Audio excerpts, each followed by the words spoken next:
Olá, meu nome é Débora Teodoro Carrijo, eu sou residente de ginecologia e obstetrícia do Hospital das Clínicas do UFG e hoje eu vou apresentar a aula sobre aspectos éticos em ginecologia, sob orientação do Dr. Gilberto Matos Filho. Esse aqui é o roteiro da nossa aula, nós vamos iniciar falando de ética médica de uma forma geral, seguida de reprodução humana, consulta da adolescente, publicidade médica, outras questões pontuais e finalizando com um artigo para correlacionar com a aula. Então, falando primeiramente sobre ética médica, a ética médica no Brasil, ela é regulamentada pelo Código de Ética Médica, que é normatizada pelo próprio Conselho Federal de Medicina. A primeira edição foi em 1929 e a última agora em 2018, com algumas resoluções e atualizações de 2019, que aborda limites, direitos e deveres tanto do médico quanto do paciente. Dentro do Código de Ética Médica, nós temos abordando sobre a responsabilidade profissional, que é subdividida em responsabilidade civil, penal, ética e responsabilidade em cargos de direção. A responsabilidade civil, ela se dá por alguma ação ou omissão que possa ter causado, de alguma forma, um dano ao paciente. Ela é dividida em 3, sendo a primeira a negligência, que ela é caracterizada como um ato omissivo do médico. Consiste no fato do médico ter deixado de fazer algo que deveria ter sido feito ao paciente. Nós temos também a imperícia, que é a falta de observação das normas ou uma deficiência de conhecimentos técnicos da profissão para realizar tal procedimento, tal consulta, alguma prática que tenha sido feita, algum despreparo prático. E a imprudência é quando o médico age com atitudes não justificadas ou precipitadas sem usar nenhuma cautela. A responsabilidade penal, ela divide em crimes que são próprios do médico e crimes que são atribuíveis ao médico, mas não é exclusivo dele. Os crimes próprios do médico, que são discutidos ali no Código Penal brasileiro, é a omissão de notificações que são obrigatórias, para a classe médica, e o fornecimento de um falso atestado. Agora, os crimes atribuíveis ao médico, mas que não são exclusivos dele, nós temos a omissão de socorro, que é um crime comum a qualquer cidadão, não é exclusivo do médico e repousa no dever de solidariedade humana. E nós temos o crime de violação de segredo profissional, que também é atribuível a outros profissionais de saúde, outros profissionais que prestam aí atenção ao paciente. E nós temos também a responsabilidade ética, que ela entra quando há alguma infração de algum dispositivo ali que está relatado no nosso Código de Ética Médica que eu relatei anteriormente. Caso sejam denunciados ao Conselho Regional de Medicina, esses fatos eles são apurados mediante sindicância e, quando for indicado, é levado a um processo de ético-disciplinar. O Código de Ética Médica, ele normatiza a responsabilidade ético-disciplinar, zelando ali pelo cumprimento da boa prática médica. Nós temos no nosso Código Penal brasileiro uma lei federal que dispõe sobre os conselhos de medicina e sobre as sanções disciplinares para as infrações. Ou seja, ele atribui ao CRM a prerrogativa legal de receber denúncias, de promover a apuração dos fatos, de julgar os profissionais e deliberar sobre a sanção que deve ser aplicada a cada caso.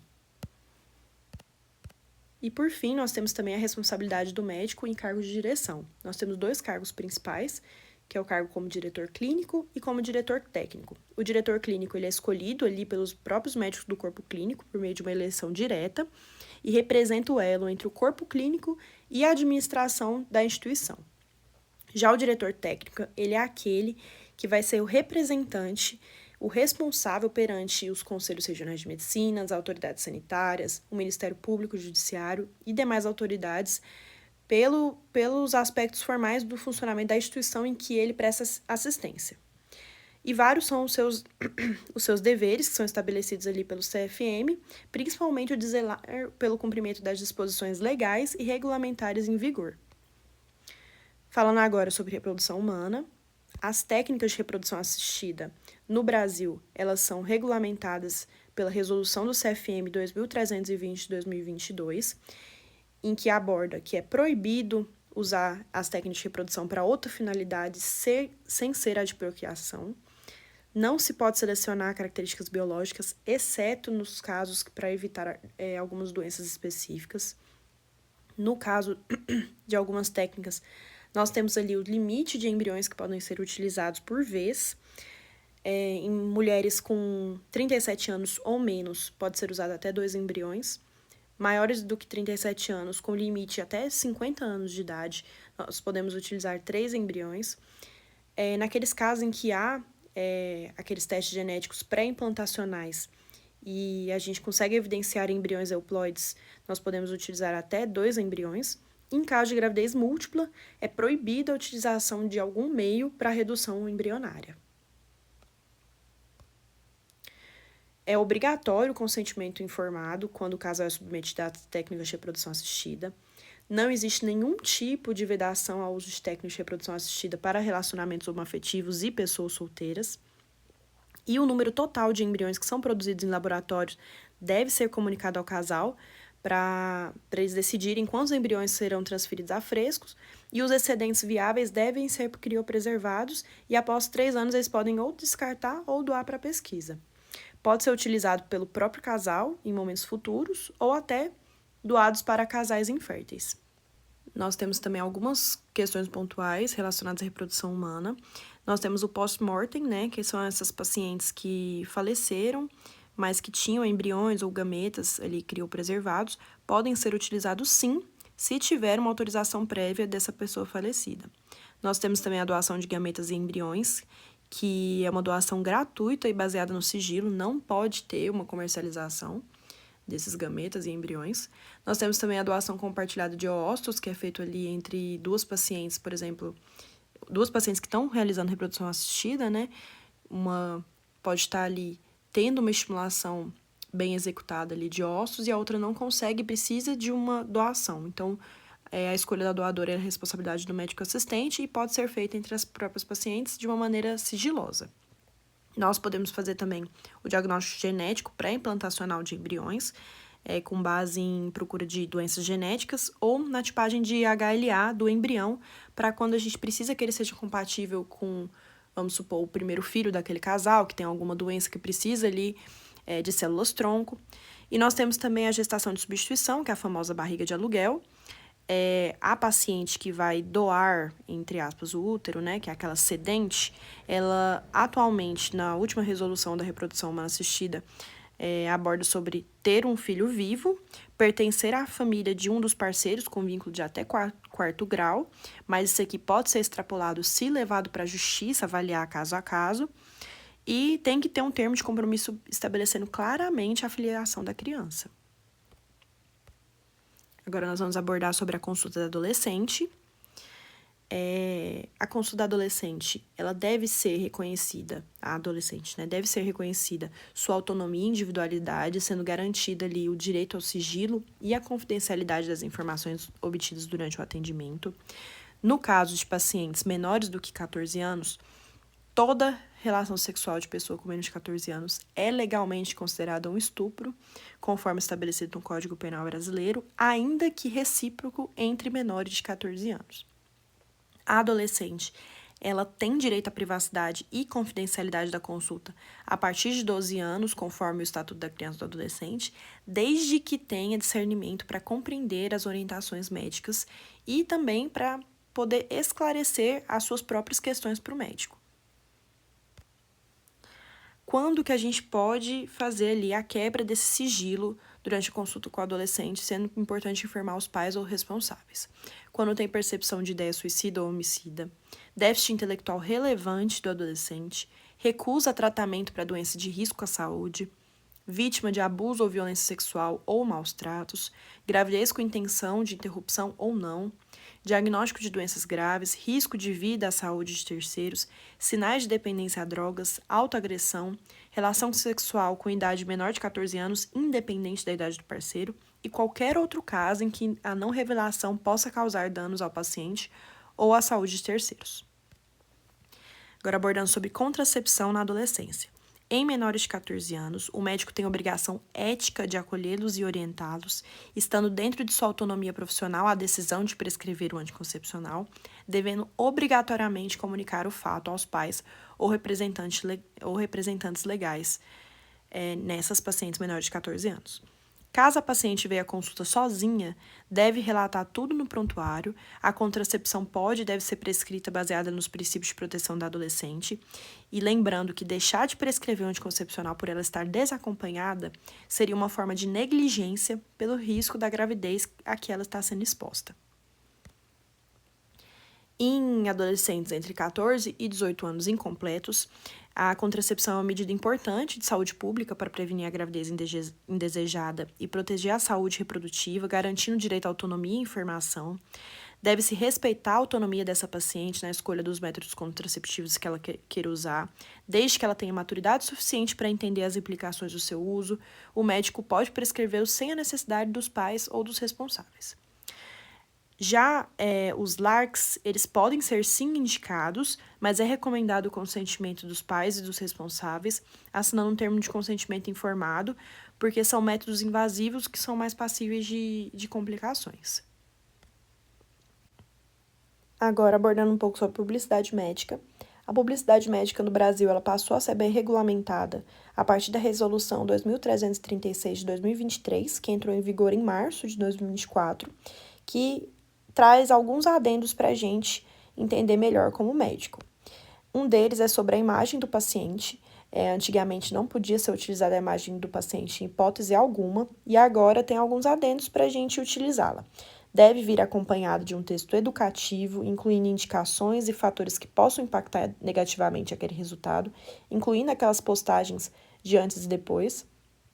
É vedado qualquer tipo de edição, manipulação ou melhoramento de imagem. Tem que ter autorização do paciente para o uso da imagem. A identidade desse paciente não pode ser revelada. A captura de imagens ou filmagens por equipes externas fica autorizadas apenas para os partos. E aqueles depoimentos sobre médicos não podem denotar nenhum tipo de superioridade nem induzir promessas de resultado.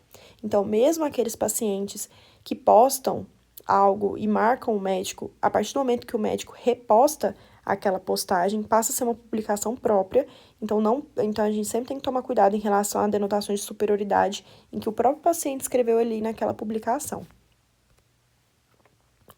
Quanto à qualificação técnica, o médico ele pode sim colocar ali sobre as suas qualificações, sobre os seus certificados, mas existem alguns adendos certos que devem ser seguidos.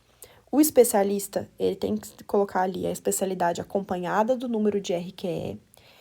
Aquele médico que tem uma pós-graduação lato sensu devidamente cadastrado no CRM tem que colocar médico com pós-graduação em a área da pós-graduação e seguida de não especialista em caixa alta. O mesmo vale para pós-graduação stricto sensu, devidamente cadastrado no CRM, médico com pós-graduação em, mestre, doutor em, seguido de não especialista em caixa alta. É vedado ao médico divulgar, quando não especialista, que trata de sistemas ou doenças específicas por induzir a confusão com a divulgação de especialidades. Quanto à divulgação de equipamentos e recursos tecnológicos, é permitido ao médico anunciar esses aparelhos, esses recursos, conforme aprovado pela Anvisa ou secundâneo e autorizado pelo CFM.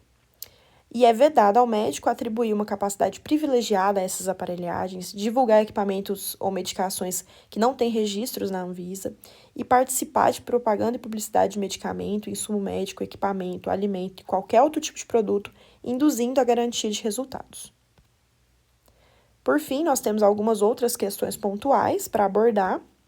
Sobre o assédio sexual, é o ato de constranger alguém com o intuito de obter vantagem ou favorecimento sexual, prevalecendo-se o agente da sua condição de superior hierárquico ou a ascendência inerente ao exercício de emprego, cargo ou função. E na prática do ginecologista obstetra, a gente sempre tem que tomar cuidado, deve ser particularmente evitado comportamentos inadequados, palavras e ações que possam ser interpretadas como sexuais e manipulações genitais demoradas ou atípicas. Falando um pouco sobre o prontuário médico ele é um documento único, constituído pelo conjunto de informações geradas de fato sobre a saúde do paciente e a assistência que está sendo prestada a ele de caráter legal, sigiloso e científico, que possibilita ali a comunicação tanto entre os membros da equipe multidisciplinar e a continuidade da assistência prestada ao indivíduo. O prontuário ele é um instrumento fundamental não só para a gente contribuir com a qualidade de atendimento ao paciente, mas também para a própria defesa do médico em eventuais demandas judiciais e nos conselhos de medicina. Agora, sobre esterilização cirúrgica. A esterilização cirúrgica ela pode ser feita tanto em homens quanto mulheres com capacidade civil plena e maiores de 21 anos de idade ou com pelo menos 2 filhos vivos. Fica definido um prazo de no mínimo 60 dias entre a manifestação da vontade da esterilização cirúrgica até o ato cirúrgico. Não é mais necessário o consentimento expresso de ambos os cônjuges para a realização da laqueadura tubária ou da vasectomia. E a esterilização cirúrgica durante o período de parto, ela é garantida à solicitante desde que observados o prazo mínimo, como eu disse anteriormente, 60 dias entre a manifestação da vontade e o parto e as devidas condições médicas. Agora nós vamos falar um pouquinho sobre o artigo que eu trouxe aqui pra gente. O artigo escolhido é intitulado Male or Female Sterilization, The Decision Making Process, Counseling and Regret, publicado no jornal Sexual and Reproductive Healthcare, publicado em 2022. O objetivo do trabalho foi analisar o processo de tomada de decisão da esterilização masculina e feminina para melhorar o aconselhamento e evitar arrependimentos após a esterilização no futuro. Esse estudo de pesquisa foi conduzido entre homens e mulheres que tinham passado ou que tinham considerado a esterilização na Holanda. Foi realizado um questionário composto por um banco de dados seguro online e enviado para 30.041 homens e mulheres entre 25 e 55 anos que moram na Holanda com interesse em assistência médica. O questionário tinha 95 perguntas adaptativas sobre demografia, aconselhamento, fontes de informação, arrependimento e se um auxílio à decisão poderia ter contribuído para o seu processo de tomada de decisão.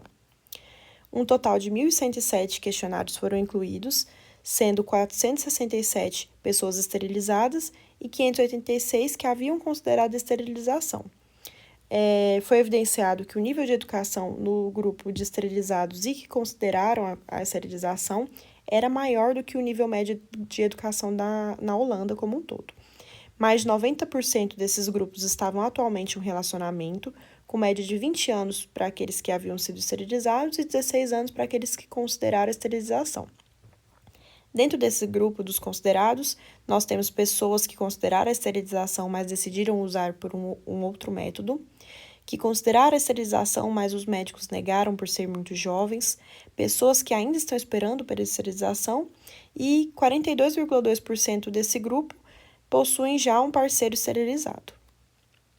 A figura ao lado, ela mostra até que ponto diferentes fontes foram consultadas quando os participantes consideraram a esterilização.